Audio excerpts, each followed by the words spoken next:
partially integrated collage. We did an underpainting first because you are allowed to leave the underpainting kind of peeking through if you need to, so you don't have to stress about covering every little bit, but you can if you want to, okay? You should have painted the background and then the table color 2 different colors and then the drink as well. Most of the time I actually paint the drink color all the way down, but for some reason I didn't do it on this one, or maybe I just took a picture before I did that. And it just allows you to let some of that color peek through because glass is going to reflect all the colors around it, but also inside that drink, okay? So then you have to start thinking about what you want to do with your background. And the reason you want to do your background first is because it allows you to do the drink collage on top, and it will overlap some of the background paper, so it will look like it's in front of the background. So we don't want that in reverse because that would look really strange, right? Your background has to look like it's in the back. So if you do the things behind first, then you can kind of make a better edge over the top of the background when we clean it up, so it will be nice and crisp. So try to work on your background first.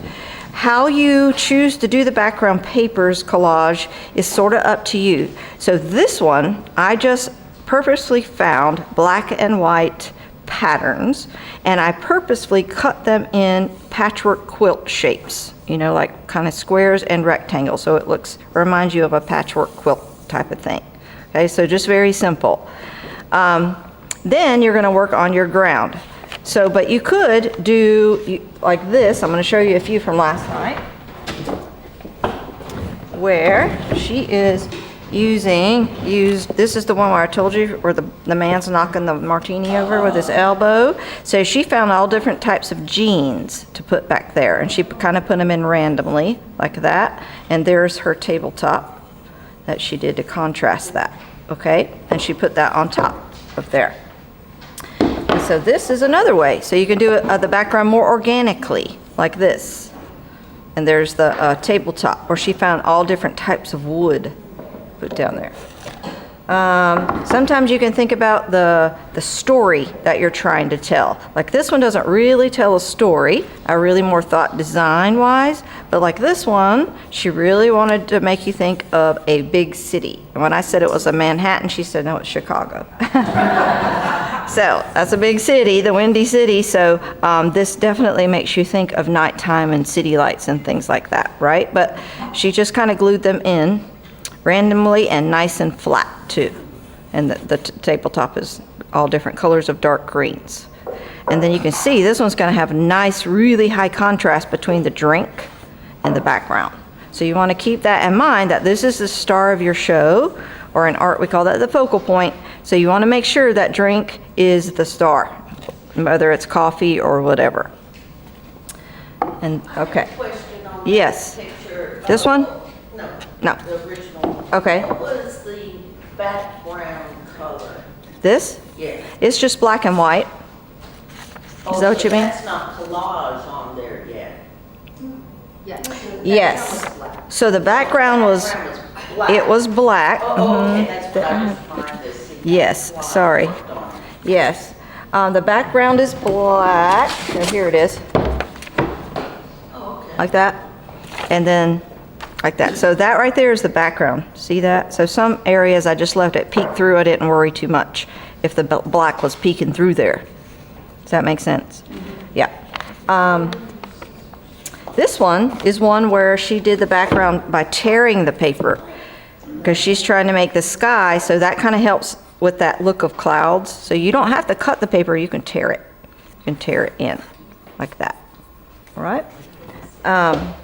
And this was the original one of the one I just showed you that looks like this, where you have the background and the ground and then the martini, the lemontini. But this got hit, we had it in the front window and it really faded it out a lot. So make sure you don't display yours where the sun can get it. But I did find another lemon, but I've already lost it again. It's somewhere in my pile of stuff. So I'm gonna fix it, but this is kind of like the original of this, okay?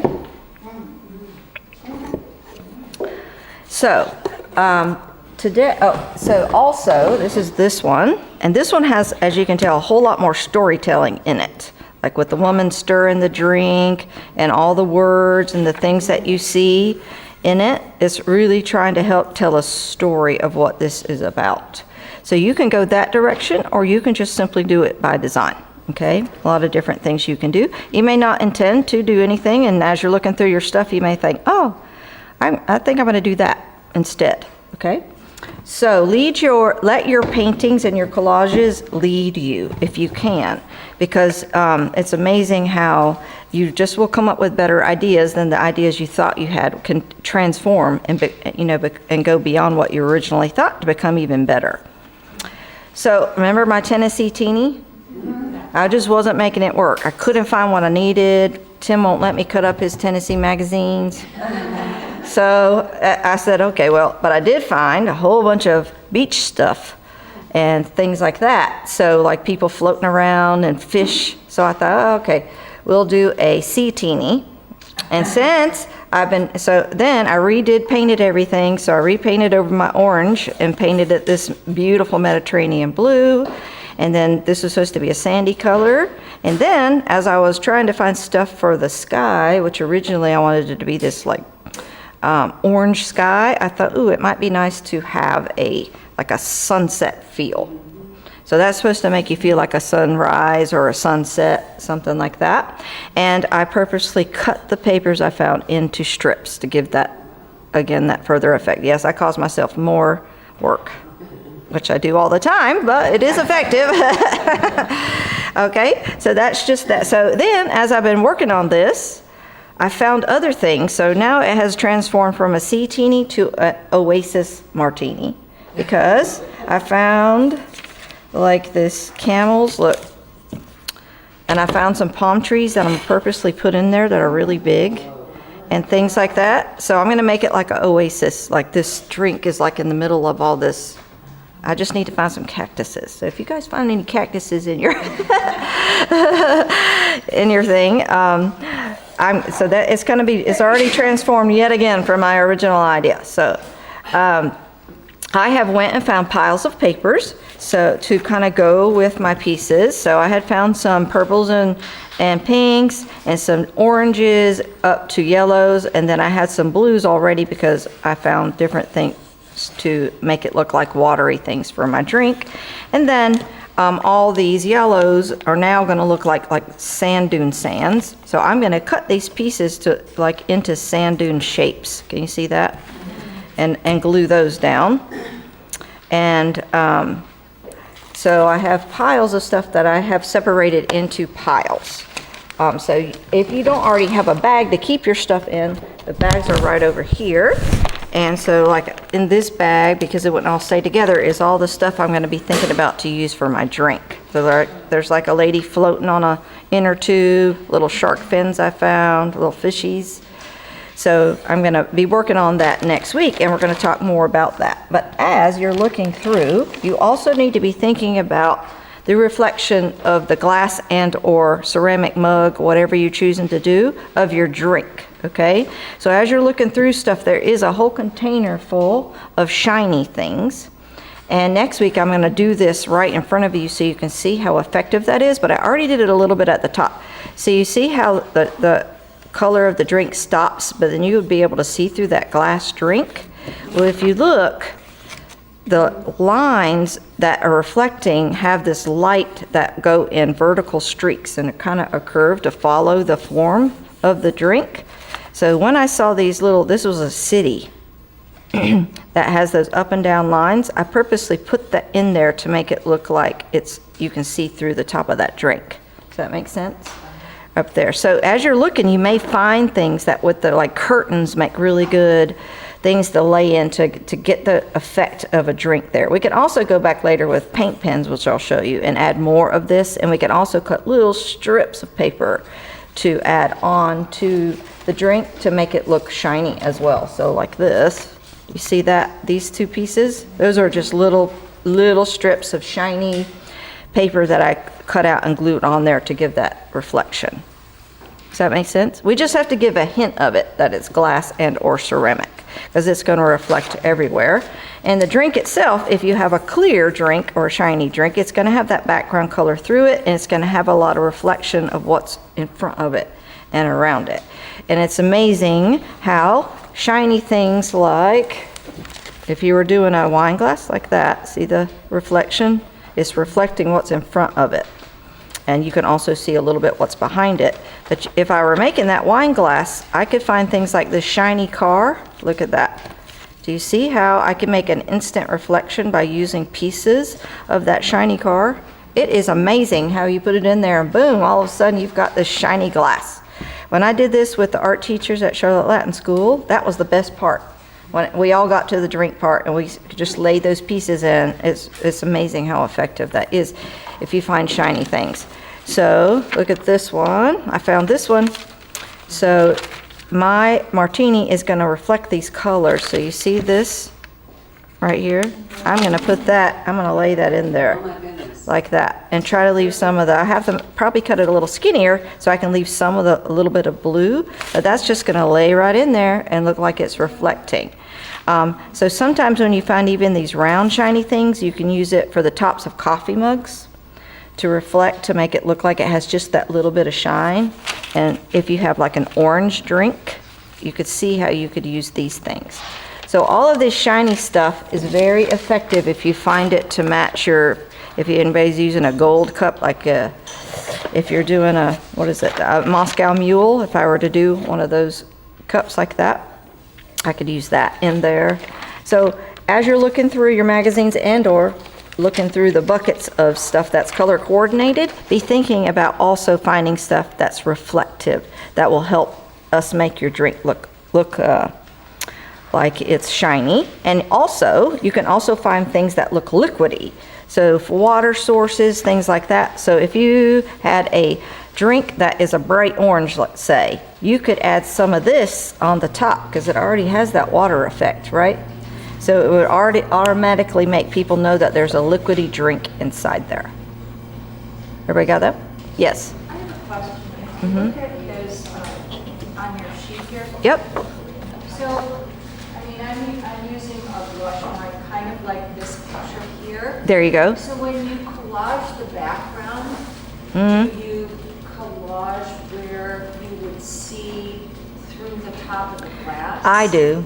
I collage where you see through the back of the glass, and then where the drink is, you would find those colors if you can. Yeah. So look for cars that are pink or different perfume bottles like. Yeah, I found some. Okay, good, because I have a bigger perfume bottle too that you could use in here as I well. just wondered when you do the background. Yes, like- it's helpful because then we can add those reflection streaks on top with lighter color pieces. Does that make sense? Yeah. Yeah, and it's cool if you put it in there so it's kind of, you cut it so it's, because it's not, it's going to be a little warpy. Yeah. Yeah. So sometimes you can cut the top if it's coming out the top like it's regular and then warpy the other part. Just depends on how much. Okay, and then sometimes you don't have to worry too much about a reflection at all, because if you flip this over, you can see Jim Hudek sometimes just uses things flat just for effect. So it is totally okay if you're like, I can't find anything reflective. Don't worry. That's okay too. We can do your martinis very graphically as well. Okay? Or your drinks, whatever you're using. Okay. All right. So, one other thing, remember, try to work on the background and then the tabletop, and then we'll work on the drinks. Next week, I'll actually give a little demo about how to do the drinks a little bit. As you're working, I usually kind of find pieces first to lay out, and then I'll get going with gluing so I don't lose them. Make sure that you are putting glue down first, a little bit bigger than the area you need, and then you're putting glue on top. Don't press down too hard, because I have noticed that some of the magazines, the cheaper magazines, you'll start like taking the color off if you really push really hard. So just do it gently, but try to get, if you can, the wrinkles and the bubbles out. And the best way to do that is, I'm going to lay this one down even though I want to build it from here that way so these end up on top, but I'm going to do this one for you so you see. So what I do is I load up the glue like that. And then I try to put it on like this, where I'm going from one direction down like that. So I'm actually trying to smooth it as I go and push with my fingers, and then I'll go back on top with the glue to seal it like that. So it seems to really help the bubbles out if you can kind of lay it down if you have a longer piece. If smaller pieces, no trouble whatsoever. But the bigger pieces will give you a little trouble if you don't like go from one end and kind of press it down as you go. Does that make sense? These do look better if you can kind of lay them flat and think about and try not to get the wrinkles in. Okay? All right. Question. Yes, sir. I have a couple of people here that they brought inkjet prints in. Does this transfer over to the board? I've never used an inkjet on here before, but we could try it. Yeah. Yeah. I don't know. I would try it first on something. Yes. Okay, are there any other questions? Yep. When I'm using the glue, and I know it dries clear, if I were to put like a cellophane thing over, will it dry clear, or will it over the other part, or will it, or I should test it? Yeah, I don't know. That's good. It should dry clear. It should. Okay, Yeah. You might need a straight up gloss medium instead of what we mixed together, because that has that matte. And so I would give you some gloss, straight up gloss, which is thicker. And I think I would try it with that, because that for sure dries clear. Okay? Yeah. Julie? Oh, I was gonna say about that inkjet. Yes. I've done it with the inkjet. Have you? And, you have to just really go, I don't know who does an inkjet, but you have to go really lightly or it will bleed. Okay, so the inkjet papers will work, but you have to go super lightly or it'll bleed. Like with, if you like grind on it, it'll be very nice. Okay, good. All right, so I think, any other questions? No? Okay, one more thing. You should have tweezers on your table. That way, if you need to pick up little pieces, that will help you. And also, if for some reason you want to cut a piece that needs to fit exactly, there are X-Acto knives up here. If you have a board or a canvas board that you're working on, especially the boards, you can cut right onto your piece. So like say, I really wanted a piece of yellow to fit exactly there. I could cut this exactly on here, like this, and then cut that out. So it fits exactly, okay?